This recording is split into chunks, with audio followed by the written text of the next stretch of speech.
How to share mobile screen on laptop Windows 11. Go to the Select Start menu, then click on Settings.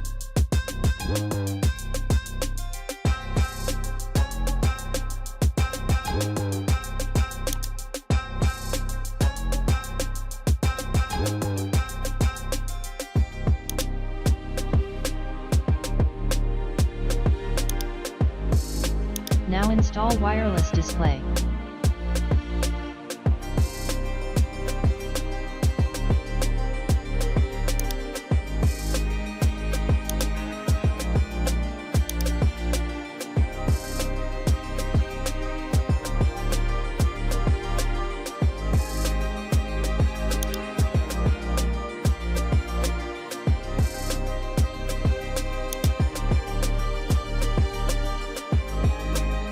Click on projecting to this PC.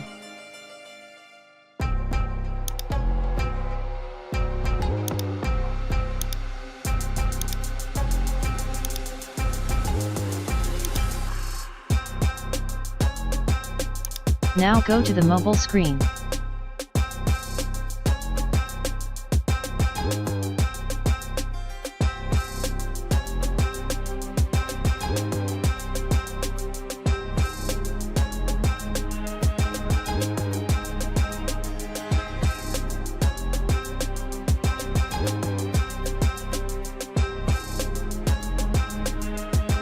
See, now my phone screen is showing in Windows. If you like my videos, don't forget to subscribe my channel and give your opinion and of course comment box. Thanks for watching. Please subscribe to my channel.